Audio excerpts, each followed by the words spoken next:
Praise the Lord. உயிர்த்தெழுந்த பிறகு இயேசு சொன்ன 7 வார்த்தைகள் யாவை என்பதை இன்று காணலாம். முதலாவது, உயிர்த்தெழுந்த பிறகு இயேசு சொன்ன முதல் வார்த்தை மகதலேனாள் மரியாளிடம்.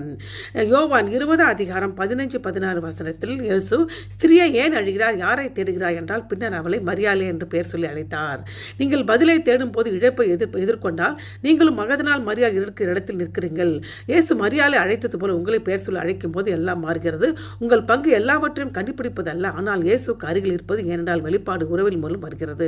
இரண்டாவது, கல்லறை விட்டு பயத்தோடும் மகா சந்தோஷத்தோடும் கிளம்பிக் கொண்டிருந்த ஸ்திரீகளிடம் இயேசு சொன்னார். இரண்டாவது வார்த்தை மத்தேயு 28:9-10 வசனங்கள். இயேசு அவர்களை வாழ்த்தி, பயப்படாதீர்கள், நீங்கள் போய் என் சகோதரருடன் சொல்லுங்கள் என்றார். ஆகவே விசுவாசம் பயமும் ஒன்றாக இருக்கும் தருணங்களை நீங்கள் அனுபவிக்கலாம். அங்கு இயேசு உங்களை சந்தித்து பயப்படாதே, போய் சொல்லுங்கள் என்று கூறுகிறார். ஏனென்றால் காத்திருப்பதன் மூலம் பயம் நீக்கப்படாது, ஆனால் கீழ்ப்படுதல் அடியெடுத்து வைப்பதன் மூலம் பயம் நீக்கப்படும். மூன்றாவது வார்த்தை எம்மாவுக்கு போய் கொண்டிருக்க சீஷரிடம் இருந்தது. இயேசுவும் அவர்களிடம் லூக்கா 24:26-27 வசனத்தில், கிறிஸ்து பாடுபட வேண்டியது அவசியம் இல்லையா வேதம் மற்றும் என்று கூறி வேத வாக்கியம் எல்லாவற்றிலும் தம்மை குறித்து வெள்ளியவைகளை அவர்களுக்கு விவரித்து காண்பித்தார். ஆகவே வாழ்க்கை அர்த்தமில்லாத பருவங்கள் நீங்கள் நடந்தால் உங்கள் பங்கு வாழ்க்கை பயணத்தில் இருப்பது, தேவன் சொல்வதை கேட்பது, படிப்படியாக உண்மையை வெளிப்படுத்த அவரை அனுமதிப்பதாகும்.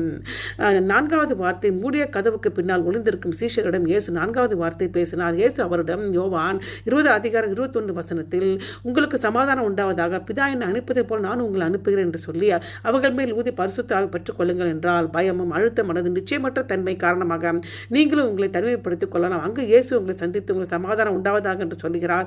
இந்த சமாதானம் சூழ்நிலையை அடிப்படையாக கொண்டதல்ல, ஆனால் அவரது முடிக்கப்பட்ட கிரியை அடிப்படையாக கொண்டது. ஐந்தாவது, விசுவாசத்தின் நிச்சயமற்ற தன்மையுடன் போராடி கொண்டிருந்த தோமாவுக்கு இயேசு 5வது வார்த்தையை சொன்னார். யோவான் 20:27 வசனத்தில், அவ்விசுவாசியாக இராமல் விசுவாசியாக இரு என்றார்.